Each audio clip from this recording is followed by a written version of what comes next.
Hello everyone, myself Ayush Pandey, first year MBBS student from GDMC Dehradun. So इस video में मैं आपसे डिस्कस करूंगा documents that are required for NEET counselling, और उसके बाद जब आप कॉलेज में एडमिशन लेने जाओगे तो आपके कौन कौन से डॉक्यूमेंट्स की आपको ज़रूरत पड़ेगी।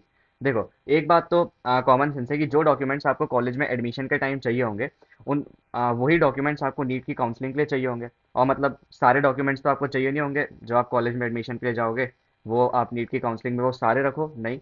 बस आपको दो तीन डॉक्यूमेंट्स चाहिए होते हैं नीट की काउंसलिंग के लिए, लेकिन कॉलेज की एडमिशन लेने आप जाओगे तब आपको मतलब बहुत सारे डॉक्यूमेंट्स चाहिए होते हैं अपने।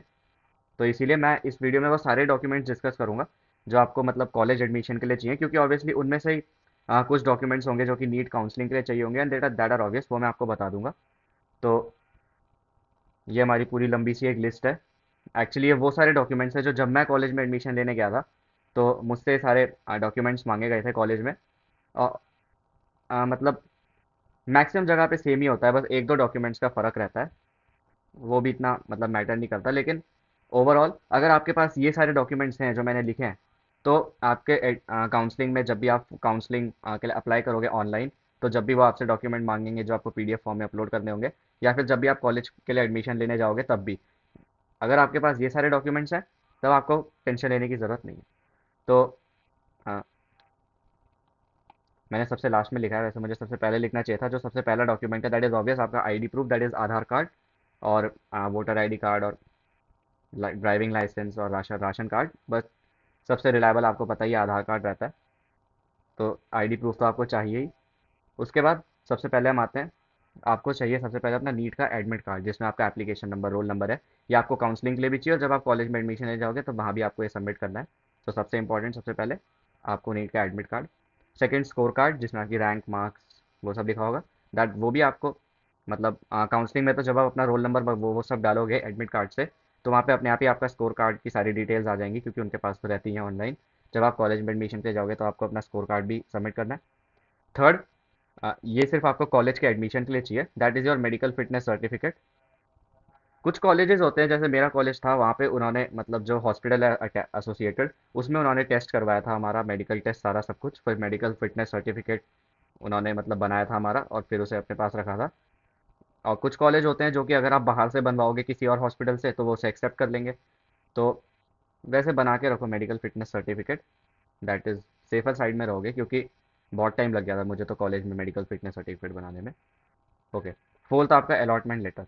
ये भी आपको कॉलेज के एडमिशन के लिए चाहिए, क्योंकि ऑब्वियसली अलॉटमेंट लेटर तो आएगा तभी जब आप काउंसलिंग में पार्ट लोगे। अलॉटमेंट लेटर वो होता है जिसमें पूरी डिटेल लिखी होती है कि आपको कौन सा कॉलेज अलॉट हुआ है और किस डेट से लेकर किस डेट तक आपको उसमें रिपोर्ट करना है। सो अलॉटमेंट लेटर। उसके बाद फिफ्थ तक टेंथ की मार्कशीट, ये भी मतलब आपने नीट के टाइम पे जब फॉर्म भरे होंगे तो अपलोड करी होगी। ट्वेल्थ की मार्कशीट भी। Seventh is domicile. अब डोमिसाइल का एक ऐसा है कि मेरी स्टेट में, उत्तराखंड में, मैं जब एडमिशन लेने गया था, तो जो बच्चे स्टेट कोटा से हैं, तो उनसे तो उन्होंने डोमिसाइल नहीं लिया था क्योंकि they are obviously from Uttarakhand, लेकिन जो ऑल इंडिया से हैं उनसे उन्होंने डोमिसाइल लिया था। तो इसीलिए मतलब ये मेरी स्टेट उत्तराखंड का है। बाकी स्टेट्स का तो जब आप एडमिशन लेने जाओगे तब आपको पता चलेगा। लेकिन डोमिसाइल, अगर आप ऑल इंडिया से ले रहे हो कॉलेज, ऑल इंडिया कोटा से, then domicile is must. Then comes category certificate. पता ये जनरल के लिए तो होता नहीं, S C S T OBC या ईडब्ल्यूएस में से कोई ये कैटेगरी है आपकी, तो आपको ये चाहिए ही, वरना फिर कैसे ही कोई बोलेगा, कैसे ही आपको कोई रिजर्वेशन देगा अगर आपके पास ये प्रूव करने के लिए नहीं कैप इन कैटेगरी से। Ninth is PWD certificate if applicable. Then comes TC transfer certificate, जो ट्वेल्थ पास करने के बाद जो स्कूल वाले इशू करते हैं वो। Then comes migration certificate. ये जो भी आप बोर्ड होता है जिससे आपने अपनी ट्वेल्थ की होती है, फॉर एग्जांपल सीबीएसई, तो जैसे मैंने सीबीएसई से की थी तो मुझे सीबीएसई ने माइग्रेशन सर्टिफिकेट इशू किया था। अगर आपके स्कूल वालों ने नहीं दिया है तो सबसे आसान तरीका है कि जैसे जो टेंथ की मार्कशीट होती है, ट्वेल्थ की मार्कशीट होती है, और जो माइग्रेशन सर्टिफिकेट होता है, ऐसी चीज़ें आप डिजी लॉकर, आपको पता ही होगा, वहाँ से भी ले सकते हो, और हर कोई एक्सेप्ट करता है ये। तो migration certificate. Then comes your character certificate. Character certificate भी एक स्कूल इशू करता है। देखो, मेरे साथ प्रॉब्लम ये हुई थी कि जो मुझे स्कूल से माइग्रेशन सर्टिफिकेट मिला था उसमें डेट नहीं लिखी थी उन्होंने, क्योंकि जो माइग्रेशन नहीं, कैरेक्टर सर्टिफिकेट, उसमें डेट नहीं लिखी हुई थी, और कैरेक्टर सर्टिफिकेट सिर्फ 6 मंथ्स के लिए एप्लीकेबल होता है। फॉर एग्जाम्पल, अगर आपने आज अपना कैरेक्टर सर्टिफिकेट बनवा लिया है तो अगले 6 मंथ्स के लिए एप्लीकेबल होगा। तो मेरे स्कूल में जो कैरेक्टर सर्टिफिकेट था उसमें डेट नहीं लिखी थी उन्होंने, शायद डेट लिखना भूल गया जो भी। तो फिर मैंने जो तहसीलदार से कैरेक्टर सर्टिफिकेट बनवाया था वो सबमिट किया था, क्योंकि उसमें डेट लिखी थी और वो 6 मंथ्स के लिए एप्लीकेबल होता है। तो कैरेक्टर सर्टिफिकेट, और for being on a safer side, पहले ये देख लेना आपके स्कूल के कैरेक्टर सर्टिफिकेट में अगर डेट लिखी है कि इस डेट को इशू हुआ है, देन इट्स ओके, लेकिन अगर नहीं लिखी है तो आप तहसीलदार वाला ही सबमिट करोगे। Then comes affidavit. एफिडेविट की कोई ऐसी टेंशन नहीं है, कॉलेज में ही बनता है, मतलब हमारे कॉलेज में तो जो लॉयर थे वो वहीं बैठे थे, उन्होंने ही एफिडेविट बनाए थे। कुछ कॉलेजेस में होता है जहाँ पे आसपास ही कोर्ट होता है, वहाँ पे जाके बनाना होता है, तो वो तो कॉलेज में जाके ही पता चलेगा। लेकिन एफिडेविट 3 टाइप के बने थे हमारे यहाँ तो, मतलब 3 टाइप के बनते हैं इन टोटल। एक एफिडेविट होता है बॉन्ड का या फिर लीविंग का, कि अगर आप कि मतलब एमबीबीएस के बाद आपका इतने साल का बॉन्ड है, नहीं नहीं करोगे बॉन्ड तो आपको इतनी पेनल्टी देनी पड़ेगी, या फिर अगर आप बीच में एमबीबीएस छोड़ देते हो तो आपको सीट लीविंग बॉन्ड जो भी मनी होगा वो देना पड़ेगा। एक ये होता है। और दूसरा होता है एंटी रैगिंग का, कि आप ना ही रैगिंग लोगे ना ही दोगे, मतलब इसलिए। थर्ड होता है हॉस्टल, या फिर मतलब आप फिर ऑब्वियसली गवर्नमेंट हॉस्टल में रहोगे, गवर्नमेंट प्रॉपर्टी में रहोगे, तो आप उसे किसी भी तरीके से नुकसान नहीं पहुंचाओगे, ऐसी चीज़ें ये भी। और अगर पहुंचाओगे तो आप उसका फाइन दोगे, ये एक एफिडेविट है। उसके बाद गैप सर्टिफिकेट, अगर ड्रॉपर हो तो।